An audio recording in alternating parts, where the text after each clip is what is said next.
1730년의 겨울 조선 팔도는 온통 실이 시린 흰색 두성이었습니다. 경종의 계비 선해왕 후에 국상이 아직 끝나지 않아 도성의 백성들은 흰상복을 입었고 궁궐의 처마다 곡소리가 낮게 깔려 있었지요. 온 나라가 죽은 이를 애도하며 숨을 죽이던 음악 그 삭막한 계절 저 불근함이 어찌 국상 중에 골문을 넘는단 말인가. 정령 정일품 빈에 첩질난 말인가. 그런데 그 서늘한 흰옷의 물결 한복판으로 유독 눈에 띄는 불근함 하나가 조용히 들어갑니다. 바로 정일품 빈의 첩을 담은 그제함이었어요. 나라가 삼복을 벗지도 못한 그 겨울에 한 후궁이 조선 내명부의 꼭대기로 올라서는 순간이었죠. 첩지를 받는 여인의 이름은 이씨. 그런데 이 여인에게는 그 자리에 오르기 위해 응당 있어야 할 것이 없었습니다. 바로 왕의 아들. 왕조가 후궁에게 최고의 품계를 내리는 이유란 대개 하나 왕통을 이을 아들을 낳았기 때문이에요. 하지만 이 여인은 궁녀 출신의 아들을 출산하지 못한 상황이었죠. 게다가 상왕은 국상 중, 그런 와중에 이 여인은 조선 후궁의 품계 중 가장 높은 곳에 오르고 있었습니다.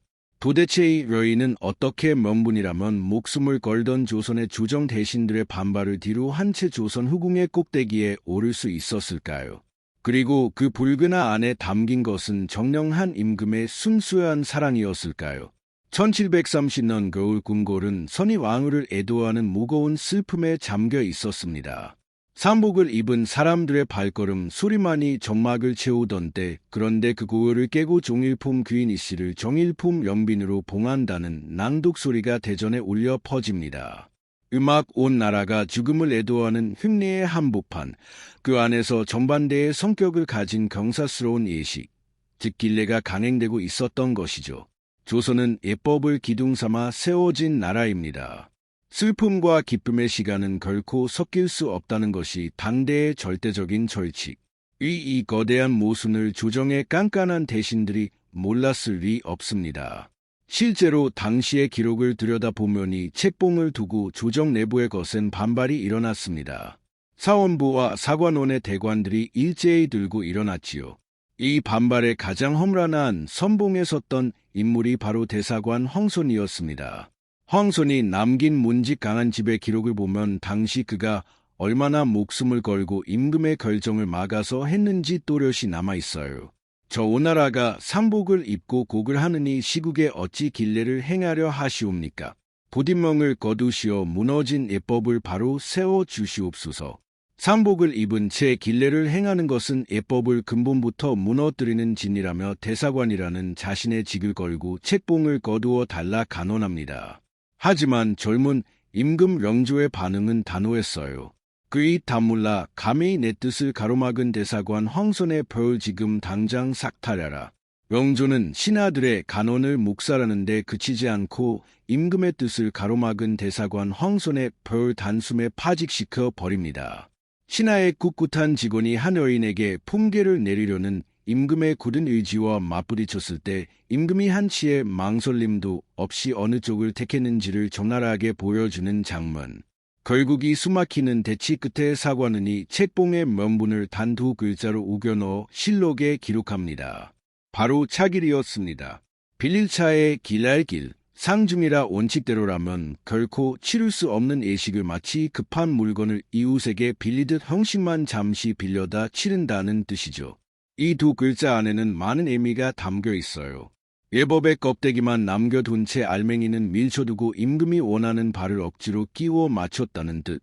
조정 스스로도 이 책봉이 정상적인 절차가 아님을 알고 있었으나 끝내 임금의 고집을 꺾지 못해 만들어낸 씁쓸한 타협의 언어가 바로 차일이었던 셈입니다. 그렇다면 목숨을 걸고 바른말 하기를 고집하던 조선의 대신들은 대사관이 쫓겨나는 것을 보면서도 왜 이 일만은 끝내 막아내지 못했을까요? 그것은 막을 명분이 없어서가 아니라 내놓을 대안이 없었기 때문입니다. 당시 영조의 곁에는 왕통을 이을 사내 아이가 단 한 명도 남아있지 않았어요. 맏아들 효장세자를 잃은 지 얼마 되지 않은 시점 왕실의 대가 끊길지도 모른다는 공포가 왕실과 대신들을 무겁게 짓누르던 시기였죠. 이런 절박한 상황에서 임금이 아들을 낳아줄 여인에게 예법을 무시해 가면서까지 최고의 예우를 서르겠다는데 신하들이 그걸 대체할 대안도 없는 상태로 무턱대고 반대할 수가 없었던 겁니다. 만약 그 자리에서 그 여인을 비누로 올리지 마시라 가는 순간 그 말은 음악 곧 앙실의 후사 따위에는 중요하지 않다는 뜻이 될 수도 있었으니까요. 게다가 영조는 조선의 그 어떤 임금보다 자신의 출신에 대한 예민한 상처를 안고 있던 권력자였습니다. 무수리 출신 어머니, 숙빈채 씨의 핏줄이라는 꼬리프, 사방이 적으로 둘러싸인 불안한 옥자를 온전히 제 것으로 굳히기 위해서는 튼튼한 후사를 세워 앙실의 뿌리가 굳건함을 증명해내는 것뿐이었습니다. 하지만 단지 후사가 급하다는 이유만으로의 모든 무리수를 온전히 설명할 수는 없습니다. 당시 영조에게 후궁이 그녀만 있었던 것은 아니었으니까요. 예법을 목숨처럼 여기던 조선 사회에서 대사관을 내쫓고 국상의 법도마저 무너뜨리며 불근함을 안겨준 영조의 행동. 그것은 그 어떤 반대도 음악 뚫고 기어이 여인에게 가장 높은 자리를 내어 주고야 말겠다는 음악 임금의 압도적이면서도 강렬한 총애가 포함되어 있지 않았을까요? 불안한 왕조의 틈바구니에서 자신이 가장 마음을 기대고 아끼던 여인을 지키고 높여주기 위한 한 남자의 흔들림 없는 사랑. 온 나라가 슬픔에 빠져있는 그 순간조차도 자신이 내어 줄 수 있는 가장 높은 자리와 예우를 기꺼이 안겨주고 싶었던 임금의 깊은 진심이 무리한 책봉의 이면에 자리하고 있었던 것입니다. 명분을 넘어선 애정. 그것이 영조가 수많은 비난을 감수하면서까지 연빈이 씨를 정일품에 올린 진짜 이유였지요. 앙실 어른의 죽음과 자식의 죽음이 겹친 그 거울 차일이라는 기형적인 명분 음악 아래 조정에 숨죽인 탄식을 밟고 서서 조선 내면부의 가장 높은 곳에 음악 벼락처럼 내리꽂힌 여인. 그럼 대체 그녀는 어디서 온 누구였기에 그토록 깐깐하고 예민하다 알려진 임금 영조가 이토록 깊은 애정과 집착을 보였던 것일까요? 그녀의 시작을 마주하기 위해 지금부터 잠시 화려한 첩지와는 도무지 어울리지 않는 그녀의 어린 시절 낯설고 쓸쓸한 장면 하나로 시간을 거슬러 올라가야만 합니다. 음악 1701년 육중한 궁궐문이 열리고 한 여자아이가 어머니의 손을 놓은 채 낯선 세계로 발을 들여 놓습니다. 훗날 나라를 뒤흔들고 내면부의 정점에 설 여인이었지만 그날의 그녀는 그저 걸음마저 아직은 서툰 6살 어린 생각실일 뿐이었죠. 생각실한 궁에 갓들어와 정식 나인이 되기 전에 어린 음악 연습 궁녀를 부르던 말입니다. 본관은 전에 이씨 아버지 이유보는 이름뿐인 벼을 가진 한미한 집안이었고 어머니는 한양 김씨였습니다. 몰락한 양반이거나 중인 언저리였으리 집안은 당시 딸을 궁에 들여보내야 할 만큼 가세가 심하게 기울어 있었던 상황이었어요. 고작 6살 아이가 부모의 품을 떠났다는 것은 그 집안이 입 하나라도 덜어야 할 만큼 절박한 처지였다는 뜻이었습니다. 일반적으로 궁녀는 관청에 속한 노비 가운데서 뽑는 것이 조선의 국법이었지요. 하지만 임금과 왕비의 가장 내밀한 공간을 지키는 음악 지밀내는 아무래도 처민보다는 양인 출신의 반듯한 아이를 선호하는 궁궐란에 은밀한 관행이 있었고 그렇게 아이는 지밀로 보내지게 됩니다. 6살의 국문을 넘은 아이의 하루는 고단했습니다. 우전 상궁을 따라다니며 잔심부름을 익히고 물을 깃고 허루불을 살피며 궁의 엄격한 법도를 온몸으로 새겨야 했지요. 낯선 곳에서 어머니가 그리워 남몰래 눈물을 훔치다가도 조금이라도 굼뜨거나 실수를 하면 매서운 꾸지람이 날아들기 일쑤였습니다. 당시 궁궐의 분위기를 짐작하게 하는 숙종 시절의 유명한 나사 하나가 전해집니다. 어느 날 숙종이 궁안을 거닐다 한 어린 생각실을 보고는 그 아이의 영특함과 고운 자태에 감탄할 특별히 하사품을 내렸다는 이야기.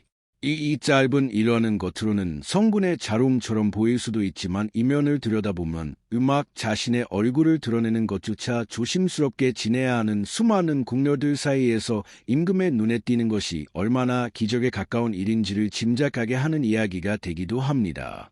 이씨 역시 그 수많은 무명의 아이들 중 하나였고 대부분의 궁녀가 임금의 얼굴 한 번 가까이 보지 못한 채 늙어가듯 그녀가 걸어 들어간 길도 본래는 철저히 잊히고 지워지는 조용한 삶이었습니다. 그리고 여기서부터 기나긴 공백이 시작됩니다. 6살에 입궁하니 아이가 임금의 승은을 입고 세상의 이름을 드러내는 것은 그녀가 30일가 되던 해거든요. 25년이라는 시간. 오늘날로 치면 갓난 아이가 태어나 어려운 사회인이 되기까지의 까마득한 세월입니다. 이 긴 시간 동안 그녀에 관한 기록은 단 한 음악줄도 남아있지 않아요. 숙종의 말년을 지났고 궁중의 짧고 위태로운 지세를 넘겼으며 영조가 즉위하는 피마르는 권력 교체의 수용돌이까지 모두 공 안에서 통과했습니다. 왕이 3번이나 바뀌는 그 거대한 격변 속에서 그녀는 가장 낮은 자리에서 묵묵히 자리를 지키고 있었던 음악 것이죠.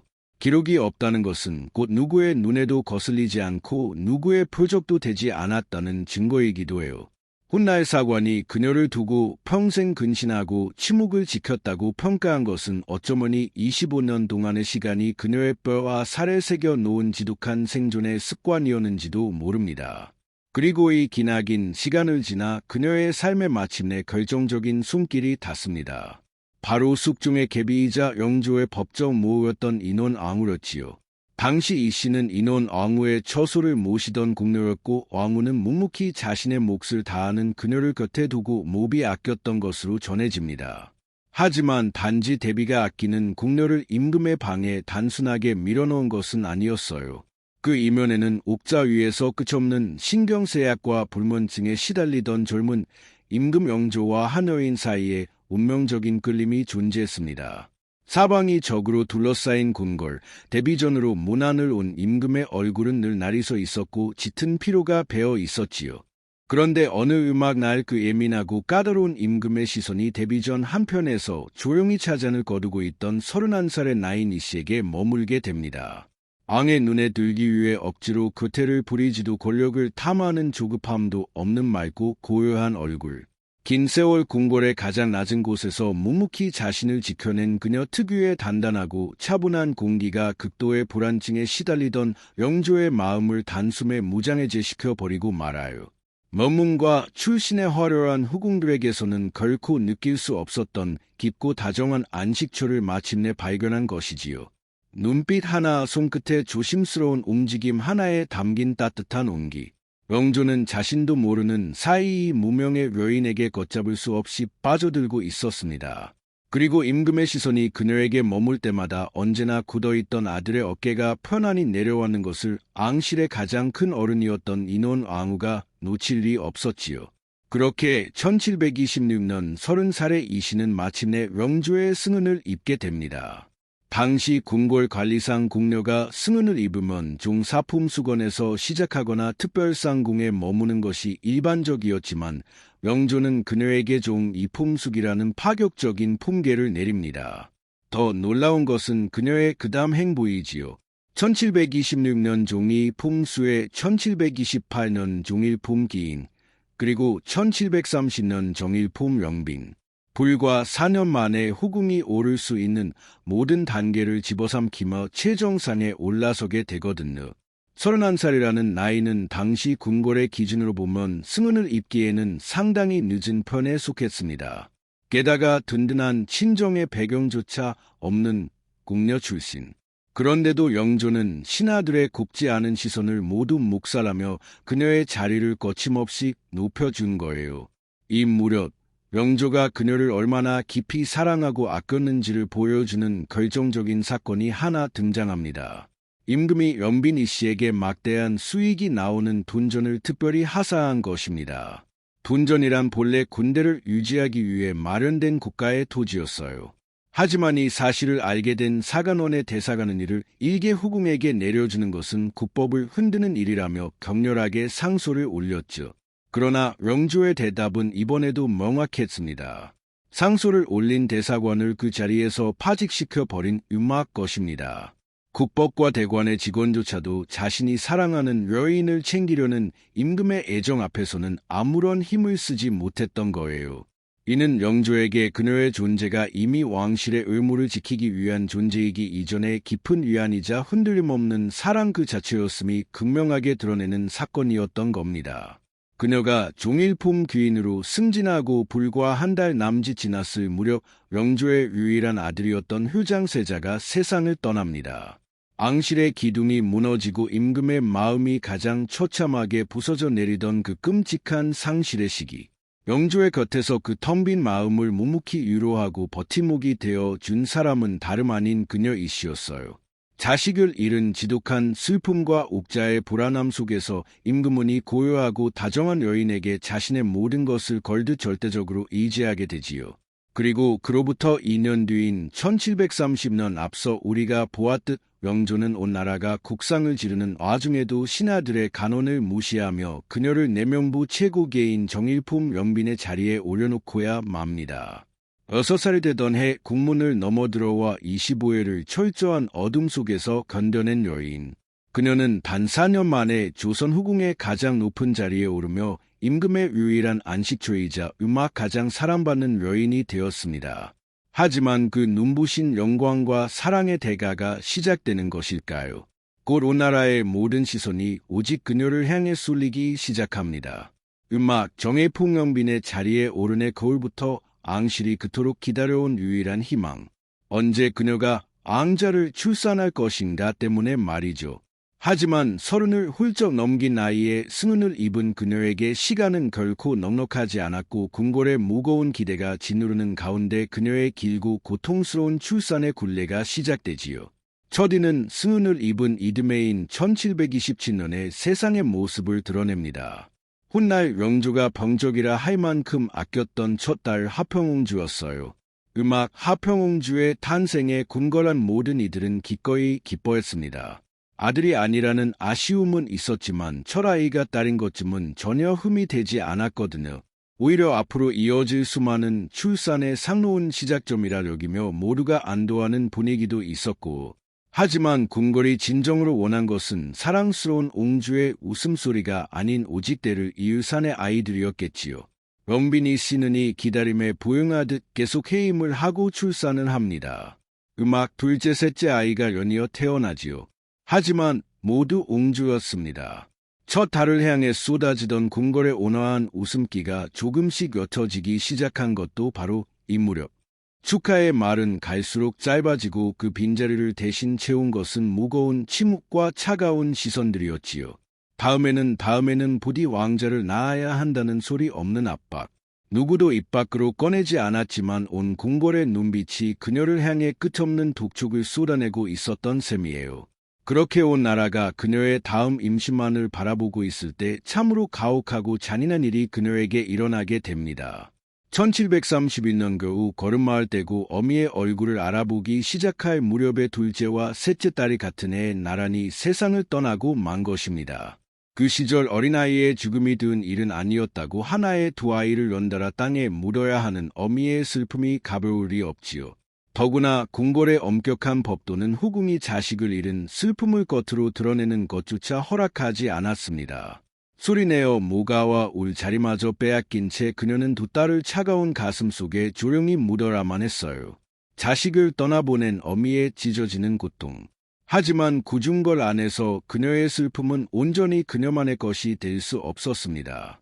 그리고 더 충격적인 건 두 아이를 보낸 이듬해인 1732년에 낳은 넷째 딸마저 멋디 홍역을 이기지 못하고 세상을 떠난 거예요. 네 번의 출산과 새 아이의 죽음. 하지만 30 후반에 접어든 여인에게 온전한 애도의 시간은 허락되지 않았습니다. 정일품 빈이라는 자리는 슬픔을 추스를 틈을 주지 않고 다음 결과를 요구하는 자리. 이 거대한 왕조는 상실에 빠진 어머니를 기다려 주지 않았지요. 곧바로 이어진 5번째 임신. 마침내 1733년 그녀는 쇠약해진 몸을 이끌고 산실청에 들어서 5번째 아이를 출산합니다. 이번에도 옹주자가 이시옵니다. 방 안에 공기를 얼어붙게 만드는 산파에 떨리는 목소리 또 딸이었습니다. 무려 5번의 뼈를 깎는 출산 그대도 앙실이 그토록 기다리던 아들은 끝내 나오지 않았어요. 이 무렵 군을 감돌던 팽팽한 긴장감과 짙은 실망감은 실록의 한 장면에 고스란히 남아 있습니다. 5번째 아이 훗날의 허여봉주가 태어난 직후 약방의 관리와 명의정 우의정이 갓 태어난 옹주를 축하하기는커녕 서둘러 임금이 있는 대전으로 달려갔다고 말이죠. 또 딸이 태어났다는 소식에 임금이 충격을 받아 쓰러지기라도 할까 두려웠던 우의정 송인명은 아예 등남을 비는 산신에게 제사를 올리고 전국의 명산에 기도를 드리자고 다급하게 청하기까지 합니다. 그 호들갑스러운 신하들 앞에서 영조는 무겁게 입을 열어 이야기하지요. 내가 어찌 일 때문에 밥을 넘기지 못하는 지경에 이르겠는가. 다만 삼종의 혈맥을 생각하느라 마음이 평상시와 같지 못할 뿐이다. 삼종의 혈맥, 효종과 현종, 숙종으로 이어져 내려온 왕의 핏줄을 말하는 문장. 영조의 이 짧은 탄식은 당대 최고의 권력자조차 후사 앞에서는 얼마나 무력하고 초조했는지를 묘실히 보여주는 대목이지요. 그런데 안타까운 사실은 이 대화와 탄식이 오가는 그 어떤 순간에도 가출산을 마친 산모의 몸과 마음을 헤아리는 마른 조정 내에 단 한마디도 존재하지 않았다는 거예요. 모든 사람의 관심은 오직 음악 한 곳에 쏠려 있었습니다. 앙실의 대를 이을 아들이 아직 태어나지 않았다는 것 그 하나뿐이었지요. 이날 대전에서 나온 삼종의 혈맥이라는 말, 임금이 그 말을 입에 올린 순간부터 연빈이 씨의 몸은 더 이상 그녀 자신의 것이 아니었습니다. 앙조의 앞날을 짊어져야 하는 오직 그 숨으로만 헤아려지는 몸이 되어 버린 것이죠. 그러니 출산 직후 사람들의 눈에 설리던 실망은 그저 아쉬움 정도가 아니라 어찌 음악 아직도 대를 잇지 못하느냐는 소리 없는 다그침에 가까웠지 않을까요? 5번의 출산과 3번의 장례. 하지만 그런 그녀에게 돌아온 건 위로도 심도 아니었습니다. 끝을 알 음악 수 없는 기다림 그리고 두려움뿐이었죠. 공안의 모든 이가 지쳐 쓰러지기 직전인 그녀를 두고 같은 말을 되풀이하고 있었습니다. 음악, 이번에는 부디 아들이기를 만약 또 딸이라머니 자리가 언제까지 그녀를 지켜줄지 알 음악 수 없는 서늘한 침무만이 연빈의 처소에 고여 있었어요. 1735년 1월 창경궁 집복 앞마당에는 숨소리조차 내기 힘든 팽팽한 긴장감이 감돌고 있었습니다. 마흔에 접어든 산모가 목숨을 걸고 산통을 겪고 있던 그 겨울밤. 이날의 극적인 분위기를 증언하는 아주 흥미로운 기록 하나가 훗날 그녀의 손자인 정조가 남긴 경춘정기라는 글에서 확인되는 데 이 기록에 따르면 출산을 음악 앞둔 어느 날 밤 영조의 꿈에 거대한 흑룡이 나타났고 잠에서 깬 임금은 다급히 연빈의 처소로 달려가 이렇게 외쳤다고 해요. 내가 방금 흑룡이 내 품으로 들어오는 기이한 꿈을 꾸었소. 이 흑룡을 비에게 줄 것이니 어서 내 꿈을 받을. 흑룡을 안겨주겠다는 임금의 다급한 목소리. 그것은 간절함을 음악 넘어선 맹렬한 기원이었겠죠. 왕실의 후사가 끊긴 지 무려 7년이라는 시간이 흘러 있었으니까요. 왕조의 명운이 오직 창경궁 집복한 방 안에서 음악 가쁜 숨을 몰아쉬는 한 여인의 몸에 온전히 매달려 있었던 셈입니다. 음악, 마침내 굳게 닫혀있던 산실청의 문이 열리고 천지를 깨우는 우렁찬 울음소리가 터져 나옵니다. 드디어 대군 아기씨의 탄생이 옵니다. 산파의 감격에 거운 일침이 울려 퍼지자 밖에 서성이던 궁궐 사람들은 음악 그 자리에 주저앉아 눈물을 쏟아냈습니다. 온 나라를 짓누르던 깊은 절망과 근심이 단숨에 환호로 뒤바뀌는 기적 같은 순간 영조의 기쁨은 그 누구보다 거대하고 절절했지요. 삼종의 핏줄이 장차 끊어지려 하다가 이제야 비로소 이어지게 되었구나. 지금 다행히 돌아가서 얼성조 조상들을 뵐 면목이 서게 되었다. 조상들을 뵐 면목이 섰다는 임금의 부르짖음. 그것은 늘 정통성 시비에 시달리던 왕이 비로소 완벽한 면죄부를 얻어냈다는 안도의 선언이었습니다. 그리고 이 순간 40의 나이에 사선을 넘어 앙자를 낳은 연빈이 씨 역시 마침내 자신을 올가매던 그 지독한 시선들과 압박에서 벗어나 깊은 안도에 숨을 내쉬었을 테죠. 앙조의 대를 이을 유일한 원자의 생모. 이제 그녀의 자리는 그 누구도 감히 흔들 수 없는 거대한 반석 위에 올려진 것처럼 보였습니다. 하지만 그 눈부신 영광의 꼭대기에 다다른 바로 그 순간 아무도 예상하지 못한 서늘한 내리막길이 그녀의 발밑에서 조용히 입을 벌리기 시작하지요. 아이는 태어난 바로 그날 영조의 정비인 정성왕후의 양자로 입적됩니다. 배 아파 음악 낳은 것은 연빈 자신이지만 법적인 어머니의 자리는 곧바로 중전에게 넘어가 버린 거예요. 후궁이 낳은 앙자를 왕비의 아들로 올린다. 조선 왕실에서는 당연한 법도였습니다. 하지만 그녀의 비극은 거기서 끝나지 않았어요. 이름뿐인 어머니 자리를 내주는 것쯤은 오히려 시작에 불과했으니까요. 태어난 지 100일. 아직 제목도 가누지 못하는 음악 갓난 아이가 어미의 품을 떠나 저승전이라는 낯선 처소로 옮겨집니다. 물론 세자를 따로 두어 격식대로 기르는 것은 다음 왕이 될 아이를 위한 오랜 관례였습니다. 하지만 관례 그 한마디가 자식을 떼어낸 어미의 마음까지 어루만져 줄 수는 없었지요. 음악 100일 만에 이별 어렵게 얻은 아들을 100일 만에 다른 처소로 떠나보내며 텅 빈 방에 홀로 남겨진 어머니는 대체 무슨 생각을 했을까요? 훗날 해경궁 홍씨가 남긴 한중록을 보면이 저승전 시절의 분위기가 얼마나 서늘는지 짐작할 수 있습니다. 저승전에는 과거 경중을 모시던 늙은 나인들이 많이 남아 있었는데 이들은 궁녀 출신인 영빈을 은근히 낮잡아 보며 생모의 출입조차 달가워하지 않았다고 전해지지요. 아이를 낳은 것은 자신인데 어머니라 불리는 이는 따로 있었습니다. 제배 아파 낳은 아이를 마음 편히 보러 갈 수조차 없는 상황. 어쩌면 그녀는 이 100일 만에 맞이한 이별 앞에서 어렴풋이 알아차렸는지도 모릅니다. 정일품 영빈이라는 화려한 자리, 그 자리가 자신에게 허락한 몫은 오직 하나 대를 이을 아이를 낳는 일 딱 거기까지였다는 것을요. 아이를 품에 안고 뺨을 비비는 그 흔한 어미의 자리는 애초에 그녀 몫이 아니었던 겁니다. 이 서글픈 이별의 풍경은 수십 년이 흐른 뒤 뜻밖의 장면과 겹쳐지며 다시 한번 가슴을 누릅니다. 훗날 영빈의 손자인 정조는 자신의 후궁의 성씨가 문자를 나치의 양자로 입적시키는 법도를 따르면서도 생모인 애빈이 아들을 직접 곁에서 키울 수 있도록 파격적인 배려를 베풀었습니다. 똑같은 앙실의 법도 앞에서도 정조는 끝내 어머니와 가난한 아이를 떼어놓지 않는 따뜻한 길을 택했던 것이지요. 손자의 이 조용한 파격은 무엇을 의미하는 것일까요? 어쩌면 정조는 어린 시절 100일 만에 자식을 빼앗겨야 했던 할머니 영빈이 씨의 그 깊고 오랜 멍울을 곁에서 지켜보며 남몰래 가슴에 새겨두었던 것은 아닐까요? 40의 나이에 목숨을 걸고 낳은 하나뿐인 아들. 그런 아들을 겨우 일만에 내어 주어야 했던 여인. 우리는 이것을 온전한 영광이라 부를 수 있을까요? 생애 가장 큰 축복이라 믿었던 아들의 탄생. 하지만 그것은 어미로서 누려야 할 소소한 기쁨마저 하나둘 빼앗기는 길고 가파른 비극의 시작이었습니다. 아들이 세자로 자리를 잡으면서 영빈이 씨의 삶은 겉보기에 완벽한 안정을 찾은 듯했습니다.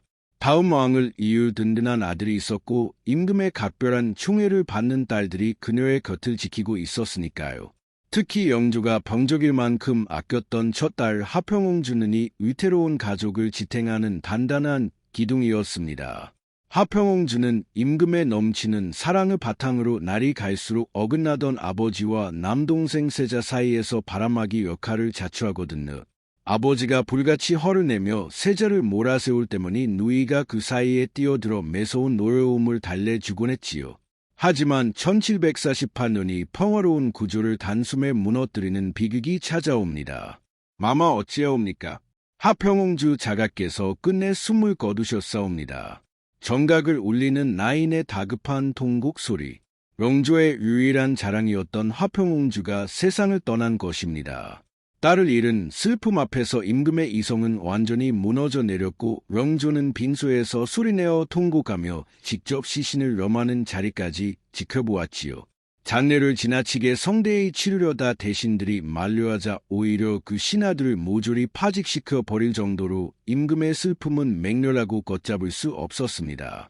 하지만 이 죽음이 궁궐에 남긴 진짜 재앙은 따로 있었어요. 아버지와 아들 사이에서 바람을 막아주던 유일한 안충제였던 옹주의 죽음. 그 기둥이 사라지자 임금의 거친 노여움과 집착은 이제 그 무엇에도 걸러지지 않고 곧장 세자에게 쏟아지기 시작한 겁니다. 그리고 여기서 우리는 영빈이 낳은 또 다른 딸 화려봉주의 이야기를 짚고 넘어가야만 해요. 언니였던 하평옹주가 넘치는 사랑의 한복판에 있었다면 다섯 번째로 태어난 화엽주는 그 정반대의 어둠 속에 방치되어 있었습니다. 영조가 유난히 미워하고 예면했던 딸이었거든요. 한중록의 기록을 보면 당시 임금이 딸을 어떻게 대했는지 적나라 한 장면이 하나 전해집니다. 영조는 불길한 말을 듣거나 흉한 일을 보고 나면 앙치를 하고 기를 씻는 기이한 버릇이 있었어요. 콧방귀, 그런데 그 시선물을 하필 화려봉주의 처소 방향으로 버리게 했던 겁니다. 더 가슴 아픈 것은 그 수모를 건드려야 했던 남매의 반응이에요. 당시 세자는 2살 위인이 누나를 찾아가 쓰디쓴 웃음을 지으며 이렇게 말했다고 합니다. 누님, 우리 남매는 아바마의 귀신은 물바지 신세인가 봅니다. 같은 어머니의 배를 빌려 태어났으나 어떤 자식은 무조건적인 사랑을 받으며 자한 반면 다른 자식은 아비의 냉대를 건드려야 했습니다. 이 극단적인 편애와 학대를 매일같이 지켜봐야 했던 어머니 영빈의 속은 얼마나 새카맣게 타 들어갔을까요? 결국 허여봉주는 1752년 20살의 젊은 나이에 홍역을 앓지 눈을 감습니다. 영빈은 또다시 제 손으로 자식을 땅에 묻어야 했지요. 그런데 여기서 쉽게 이해하기 어려운 대목이 하나 있습니다. 살아있을 때는 그토록 모질게 딸을 밀어냈던 영조가 정작 허여봉주가 세상을 떠나자 손수 지문을 지어 자신의 냉대를 뉘우치는 글을 남긴 거예요. 살아서는 매몰차게 예면하더니 죽고 나서야 후회의 붓을 아버지. 미움과 슬픔이 한 사람 안에 뒤엉켜 있던 영조의 이 두 얼굴은 훗날 아들을 대하는 마음에서도 똑같이 되풀이 됩니다. 아버지에게 음악 미움받으며 살다 20살 젊은 나이에 홀로 눈을 감은 딸 영빈은 또 한 번 제 손으로 자식을 땅에 묻어야 했지요. 그리고 이듬해인 1753년 영빈의 위태로운 자리를 뿌리째 흔드는 또 하나의 큰 변화가 궁궐을 덮치는 일이 발생합니다. 영조의 곁에 새로운 후궁 숙의 문씨가 들어온 것이지요. 이때 영빈 이씨의 나이는 이미 58이었습니다. 젊고 매력적인 새 후궁과 비교하기에 그녀는 이미 지나치게 나이가 든 상태였어요. 앙의 총애가 젊은 후궁에게로 옮겨가자 문씨의 오라비인 문성국은 궁궐의 벌감 자리를 깨고 막강한 권세를 부리기 시작합니다. 한준호근이 남해가 임금과 세자 사이를 집요하게 이간질했고 수괴문 씨가 세자를 모함했다고 강하게 비난하고 있죠. 비록 해경궁 홍씨가 자기 친정의 책임을 덜기 위해 문 씨에게 허사를 돌렸다는 역사적 비판도 존재하지만 분명한 사실은 당시 나이든 영빈이 더 이상이 궁궐 중심에 있지 않았다는 것입니다. 당시 권의 살벌한 기류를 짐작게 하는 야사도 하나 전해지는데 대철록이라는 기록에 따르면 궁궐의 가장 큰 어른이었던 인원 앙우가 영빈을 함부로 대하느니 젊은 후문 씨의 종아리를 직접 쳤다는 이야기가 나옵니다. 앙실의 최고 어른이 왕이 아끼는 후궁을 손수 매질했다는 것은 문 씨의 오만한 처신을 몹이 못마땅하게 여기는 시선이 궁궐 내에 팽배해 있었다는 뜻이죠. 이 복잡하고 적대적인 공기 속에서 영빈 이씨는 어느 편에도 서지 못한 채 그저 숨죽이고 있어야 했습니다. 왕자의 어머니라는 이름값에 비하면 그녀가 낼 수 있는 목소리는 너무도 낮고 무력했지요. 무엇보다 아팠던 건 영조의 마음이었을 겁니다. 한때는 신하들의 반대를 무릅쓰고 그녀를 가장 높은 자리에 앉힌 임금이었습니다. 39회를 함께 늙어온 사람이기도 했지요. 그런 그의 눈길이 이제는 젊은 후궁에게로 옮겨가 있었습니다. 예순을 앞둔 영빈이 다시 그 마음을 붙잡기에는 세월이 너무 멀리 흘러버린 뒤였습니다. 거기다 아버지와 아들 사이를 다독여주던 큰딸 화평옹주마저 곁에 없었습니다. 그 아이가 있을 때는 임금의 노여움이 세자에게 곧장 쏟아지지 않았지요.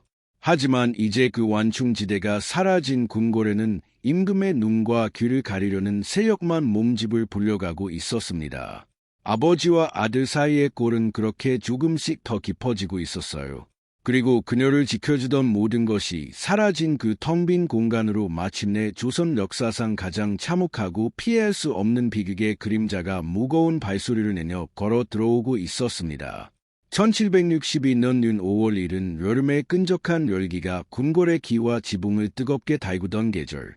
이 참혹한 사건의 한복판으로 들어가기 전에 우리가 오래도록 당연하게 여겨온 이야기 하나를 먼저 짚고 가야겠습니다. 영빈 이씨가 제 손으로 아들을 죽여달라 임금에게 고했다. 사도세자의 죽음을 이야기할 때면 늘 따라붙는 문장이지요. 제 배 아파 낳은 아들의 목숨을 끊어달라 청한 비정한 어머니. 하지만 결론부터 말씀드리면 어머니가 아들을 죽여달라 청했다는 그 문장은 음악 당시의 그 어떤 기록에도 존재하지 않습니다. 그것은 훗날이 기구한 사건을 자극적으로 요약하는 과정에서 만들어진 껍데기일 뿐이에요. 우리는 이제 그 껍데기를 벗겨내고 그날 아침에 진짜 진실을 마주해야만 합니다. 당시 세자의 광증은 이미 걷잡을 수 없이 폭주하고 있었습니다. 억눌린 불길을 주체하지 못한 세자는 병이 발작할 때마다 겉에 있던 궁인들을 무참히 해쳤다가 이내 제정신으로 돌아와 뼈저리게 후회하기를 반복했지요. 사람을 죽이고 오열하고 며칠 뒤 또다시 사람을 죽이는 끔찍한 굴레. 그 광기의 소용돌이 한가운데에 어머니 영빈이 있었습니다. 세자의 병이 얼마나 처절했는지는 175년의 기록이 묘실히 증명합니다. 악방의 관리가 임금에게 아뢰기를 세자가 작은 발소리만 들어도 심장이 요동치며 극도의 불안에 시달린다고 보고했지요. 누군가의 인기척 하나에도 숨이 막힐 만큼 병든 아이. 그런 아이 절박한 보고 앞에서도 영주의 반응은 차갑기 그지 없었습니다. 아들의 병을 인정하지 않고 윽박지르기만 하던 아버지. 그 거대한 폭력 사이에서 숨죽여 울어야만 했던 그녀. 영빈은 고통받는 아들을 안아줄 수조차 없었습니다. 영빈이 알아누웠을 때 어머니가 아프다는 소식에 세자가 문병을 가려하자 영주는 동궁 밖으로 한 발짝도 나오지 말라며 앞길을 가로막았던 일까지 있었지요. 어머니가 아파도 문안조차 갈 수 없는 비참한 처지. 100일 만에 다른 처소로 떼어 놓아야 했던 그 잔인한 모자의 이별은 아들이 어른이 되어서도 끝없는 억압으로 이어지고 있었던 것입니다. 그럼에도 세자는 끝없이 어머니를 그리워했습니다. 며느리 해경궁 홍씨가 남긴 한중록에는 가슴 찢어지는 일야 하나가 전해집니다. 병이 깊어진 세자가 후궁의 가마를 왕비의 것만큼 화려하게 고쳐 만듭니다. 그리고는 어머니를 그 가마에 태우고 후원을 거일고 싶다며 어린아이처럼 매달렸다고 하지요. 그 마음의 뿌리에는 어머니를 기쁘게 해드리고 싶다는 순수한 효심이 있었을 겁니다. 하지만 영빈은 임금의 노여움이 두려워 그 청을 받아줄 수 없었어요. 자신의 뜻이 거절당하자 세자는 걷잡을 수 없이 난동을 부렸고 그 모습을 지켜보던 영은 며느리 앞에서 내 아들의 병이 어쩌다 이렇게까지 되었느냐며 무너지듯 통곡하고 맙니다. 애틋한 효심과 무서운 병증이 한 사람 안에 뒤엉켜 버린 가여운 아들. 어머니는 그 처참한 모습 앞에서 아들을 향한 사랑과 임금을 향한 두려움 사이에서 하루에도 몇 번씩 마음이 찢어졌을 테지요. 그러던 어느 밤 결국 모든 것을 되돌릴 수 없게 만드는 사건이 벌어집니다. 윤 5월 11일에서 12일로 넘어가던 깊은 밤 세자가 무기를 손에 든 채 창덕궁의 물길을 따라 아버지가 머무는 경희궁 쪽으로 몰래 향했다가 돌아온 것입니다. 사실 세자는 그 전부터 칼을 차고 가서 아버지를 어찌하고 싶다는 식의 말을 아버지를 해치고 싶다는 속내를 공공연히 내비치곤 했습니다. 그런 그가 실제로 칼을 들고 아버지가 있는 궁으로 향했으니 이것은 단순한 말버릇으로 넘길 일이 아니었지요. 해경궁 홍씨는 이를 두고 세자가 정신을 잃은 상태에서 헛김에 벌인 일이라며 감싸지만 아버지를 해치겠다는 말이 세자의 입에서 나왔다는 사실만큼은 지울 수 없었습니다. 그리고 바로 이 밤의 소동이 그저 숨죽여 울기만 하던 영빈의 마음의 마지막 결단을 밀어넣었습니다. 아들의 병이 이제 주변 사람들을 해치는 데서 그치지 않고 임금의 목숨과 앙실 전체를 벼랑 끝으로 몰아가고 있다는 걸 어머니는 분명하게 깨달은 거지요. 세자가 정말 임금에게 칼을 꺼놓다면 그건 단순한 폐륜이 아니라 역모였습니다. 그리고 역모는 그 한 사람의 죽음으로 끝나지 않았지요. 죄인의 삼족이 함께 목숨을 잃는 것이 그 시대의 법이었으니 세자가 역적이 되는 순간 그 어린아들 세손의 목숨까지 위태로워질 수밖에 없었던 겁니다.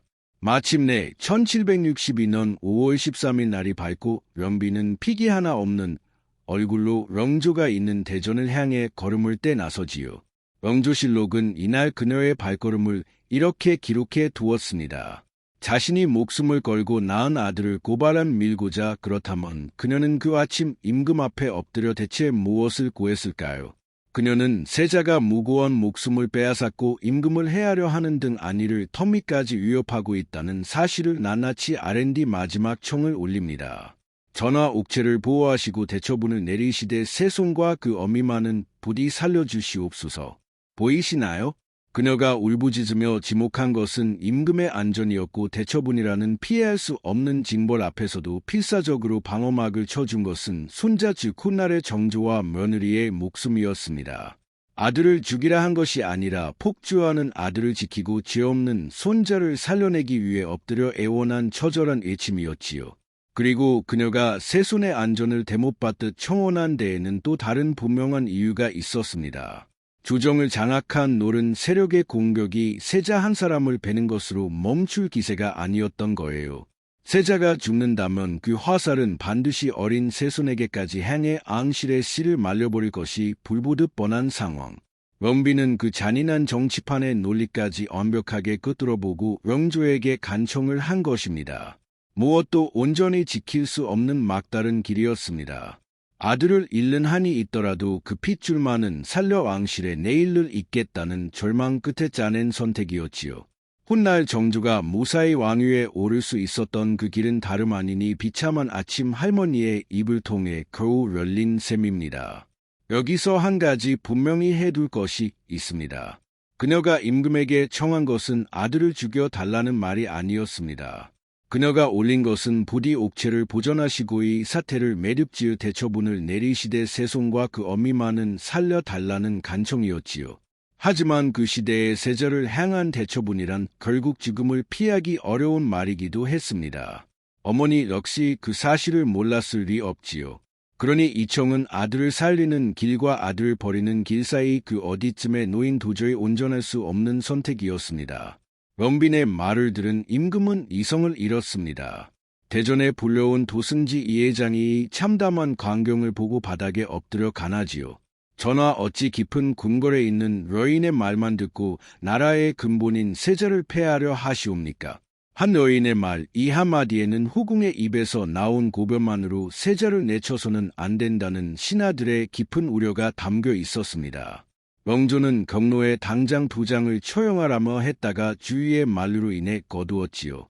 그날 아침 대전의 공기가 얼마나 팽팽했는지를 보여주는 장면 아닌가요? 그리고 그 뒤에 무슨 일이 벌어졌는지 우리는 너무나 잘 알고 있습니다. 그로부터 8일 뒤 세자는 뒤주에 갇힌 채 물 한 모금 마시지 못하고 비참하게 숨을 거둔 사실을 말이죠. 훗날 영조는 이 모든 일의 시작이 된 럼빈의 행동을 두고 직접 붓을 들어 그 글을 남깁니다. 어미로서의 사사로운 정을 끊고 나라의 큰 뜻을 지켜내노라고 그렇게 그녀의 고발을 옳은 일로 지켜세웠지요. 한 어머니의 무너지는 마음이 나라를 위한 결단이라는 이름으로 포장되던 순간이었습니다. 하지만 그 칭송에 붓을 든 사람이 다름 아닌 아들을 죽음으로 내몬 바로 그 아버지였다는 사실. 이 참혹했던 아침을 떠올리며 여러분께 조심스레 한 가지를 여쭤보고 싶습니다. 걷잡을 수 없이 무너져가는 아들과 아직 아무것도 모르는 어린 손자 그 둘 중 하나밖에 지킬 수 없는 벼랑 끝에 선다면 만약 당신이 그 아침 영조의 앞에 엎드린 럼빈이시였다면 과연 어떤 말을 입 밖으로 꺼낼 수 있었을까요? 모진 어이라는 손가락질과 예로운 여인이라는 칭송. 그 어느 쪽으로도 온전히 담아낼 수 없는 한 사람의 처절한 선택. 이것이 바로 실록이 고발자라 적어둔 그 여인이 홀로 견뎌야 했던 그날 아침의 진짜 얼굴입니다. 아들이 뒤주에 갇혀 비참하게 숨을 거둔 뒤 영조는 죽은 세자에게 사도라는 시호를 내렸습니다. 생각사 슬퍼할도 아들의 숨통을 끊어놓고 나서야 비로소 생각하고 슬퍼한다는 지독하게 기만적인 이름. 하지만 그의 끓는 슬픔은 끝내 어머니의 몫으로 돌아오지 않았습니다. 1764년 영조는 왕위를 이을 세손을 이미 오래전 세상을 떠난 맏아들 효장세자의 양자로 들여보냅니다. 다시 말해 사도세자의 아들이었던 세손이 서류상으로는 다른 이의 아들이 되어 버린 것이지요. 목숨을 걸고 지켜낸 손자였습니다. 그런 손자가 이제 제 아버지의 이름마저 잃게 되니 일이 영빈에게 어떤 아픔으로 다가왔을지 우리는 그저 짐작할 수밖에 없지요. 그리고 그렇게 아들이 참혹하게 떠난 지 약 2년이 흐른 1764년 7월 영빈이 씨는 경희국 양덕당에서 고단했던 생을 마감하며 눈을 조용히 감습니다. 행년 69-6살에 쫓듯 낯선 국문을 넘어 69의 궁 안에서 숨을 거두기까지 실록은 그녀의 마지막을 덤덤히 적어 내려갔습니다.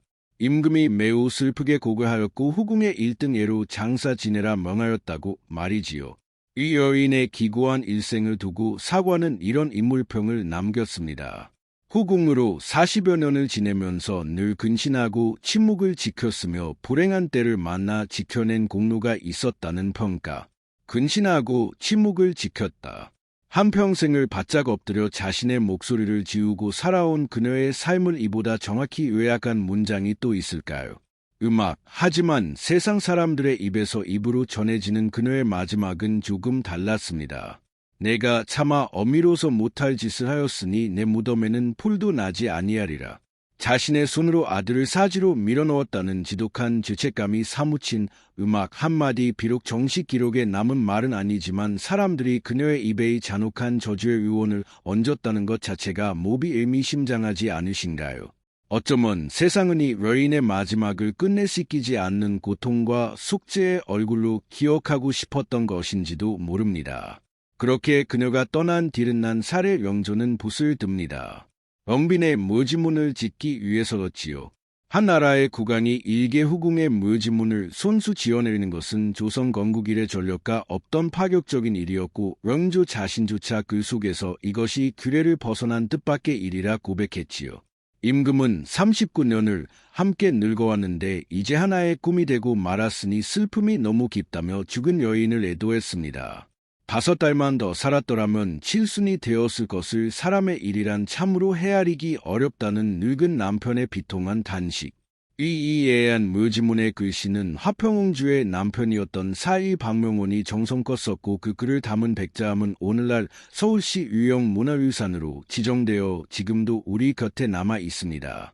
하지만 임금의 붓끝은 애도에서 멈추지 않아요.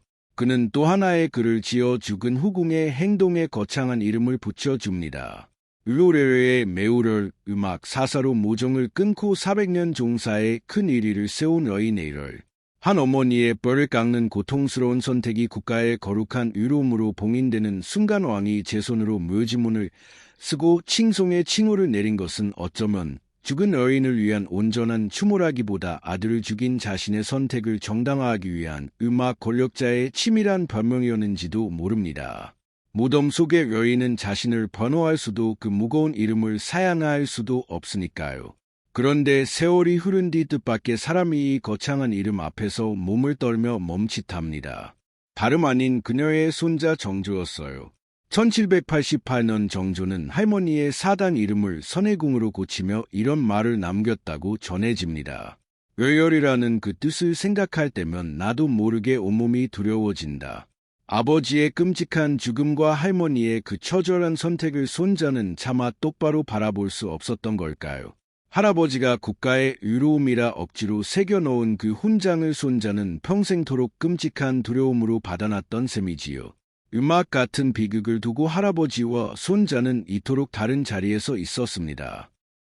오랜 세월이 흘러 사도세자가 마침내 왕으로 추존되면서 영빈의 무덤 역시 수경원이라는 이름으로 격상되었지요.